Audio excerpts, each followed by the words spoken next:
Trump just fired a bunch of woke Democrat judges, and I couldn't be happier. But it's not just the judges that you think. It's not just, we're going to get onto a bunch of his immigration judges that he fired, but we're going to get into even more judges that will be removed because of the auto pen. This is secretly an auto pen show. Welcome to Doug in Exile. This is where the happy patriots are. Let's get right to the news. I'll show you exactly what I mean in case that was a little confusing. My goal is to not be confusing or smart or just get clicks, but to show you what it all means. Here's the main news first is the Trump administration fires 8 immigration judges in New York, okay? The firing at 26 Federal Plaza are part of a broader effort since January that has removed over 100 judges. Those are all Democrat judges, guys, nationwide through dismissals, pressure, or early retirements. The Executive Office for Immigration Review points to issues like productivity and impartiality, which Democrat judges are not capable of. Though no specific reasons were given for the New York group amid a backlog exceeding 3 million cases. Everyone goes, why doesn't anyone go to jail? Where's the arrests? Guys, there's 300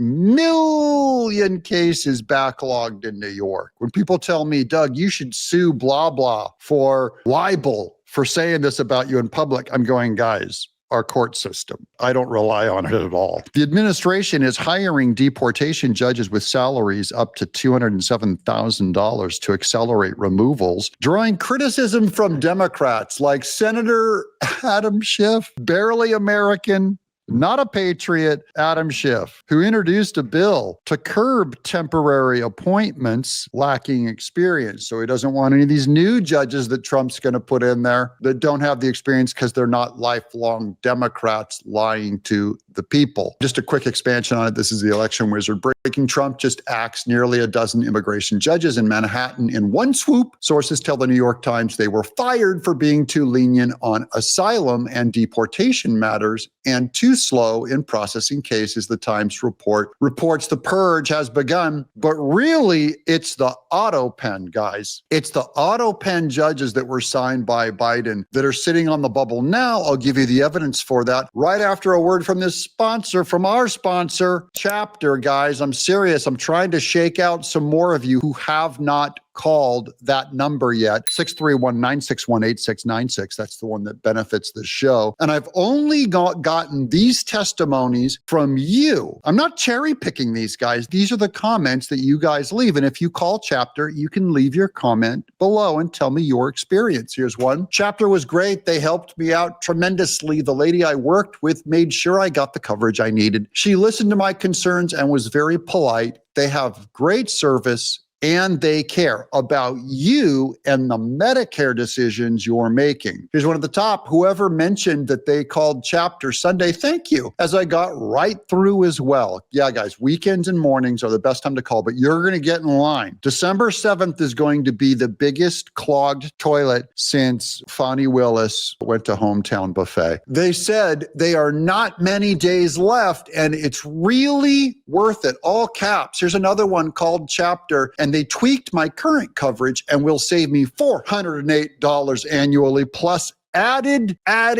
benefits. Happy. Thank you, Doug. MAGA. Guys, just trust me. There's a link down in the description. It's in the description. It's the first pinned comment. Call my buddies at Chapter. That's 631-961-8696 and tell them Doug in Exile sent you. It really helps us out a lot, and tell us your experience. Back to the news. This is the real news I wanted to give you. This testimony is Jeffrey Zients on the auto pen scandal. This is about, did he write an email approving the auto pen? Watch this. Clear how this information makes it from the president's mouth to being signed by the auto pen. I'm going to recite how I understand this, and you tell me if that's correct or incorrect. So Bruiser Ed walked to Rosa, communicated what the president wanted. Then Rosa called you and told you, and then you directed Rosa to use your email to send your email account to send an email to Fiona and Stephanie, and then one of them would direct someone to actually auto pen the pardon. I think important to add that Michael, Ed Siskel is on this email. He's the White House counsel and was pointing on the pardons. But yes. This is Jeffrey Zients, the former White House chief of staff, kind of a Stephen Miller level guy for Joe Biden, his chief of staff. And this is the chain of email commands, basically playing telephone, of the person ordering, which is supposed to be Joe Biden ordering a pardon, and then how it got all the way down through Jeffrey Zients in this email exchange. From yourself to Rosa Poe, copying Fiona Bayonne, Ed Siskel, Michael Posada, Stephanie Feldman, Bruce Reed. So same people, right? Yes. And can you read your response? I approve the use of the auto pen for the execution of all the following pardons. Thanks. I approve the use of the auto pen in the use of all of these pardons. That's Jeffrey Zients. I approve, not Joe Biden. I think this case is going to reverse so many. How does this affect judges? Let's get back to judges. Here's the California Globe. Biden administration's use of auto pen to appoint federal judges. That's the equivalent of a Boasberg. Investigated by the GOP, our good buddies at the GOP. This is where this whole thing started. This is back on September 22nd. Comer's good work. Former President Biden enjoyed a record number of Senate confirmations of lifetime federal judges. The question is, did Zients say, I approve, or did Biden say, I approve? House Oversight Committee Chairman James Comer, Republican, is overseeing the investigation of the Biden administration's expansive use of the auto pen for presidential pardons, executive orders, and nominees, specifically those confirmed by the U.S. Senate for lifetime federal judges. So I'm only saying if Trump can wipe out those 8 judges in New York and Manhattan, why not wipe out these? That's where I believe they're going with this line of reasoning. Despite Biden telling the New York Times that he directly approved and personally made every decision when the auto pen was used, GOP lawmakers are investigating whether or not the expansive use of the auto pen by administration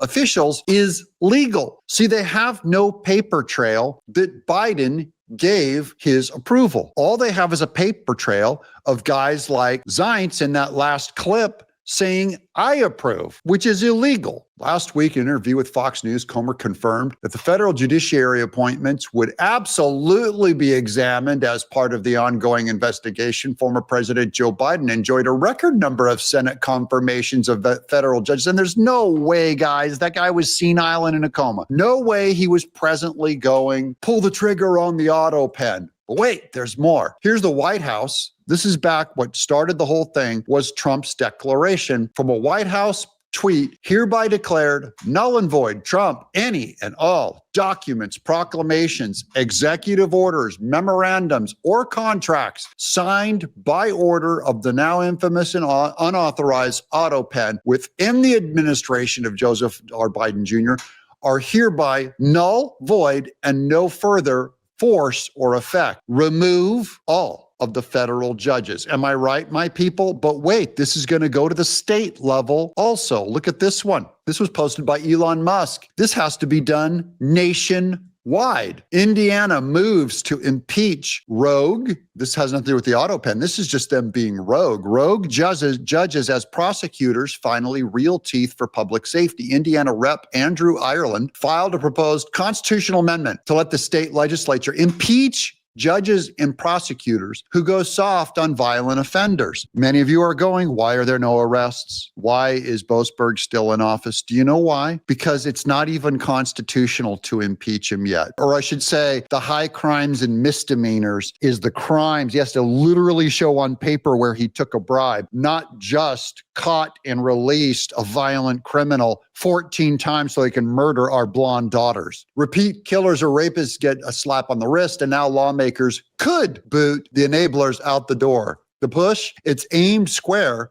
at spots like Marion County, where critics say DA Ryan Mears has let folks with rap sheets like the Indigo bus arsonist who burned a woman, a 26-year-old woman on the bus, walk free, spiking fear in neighborhoods. Ireland's bill would expand impeachment beyond just high crimes to straight up failure to enforce the laws that protect innocents, also known as Democrat judges, needing approval in 2 legislative sessions before hitting the voters. So the voters, there's our good guy right there, Mr. Ireland. Well, we could get a chance to vote on this. I'm going to ask my chat if you can vote to impeach judges that allow hardened criminals to get off with 14 multiple arrests and release them. Should they be impeached? Are you for this amendment? Will this backfire on Republicans in any way? Let me know in the chat below, guys. I care what you think. And don't forget to call chapter. That number is pinned as the first comment. But most of all, I just want you guys to watch the news that I bring you, working hard for you every day. I've got more videos to come today, so subscribe. I'm Doug in Exile.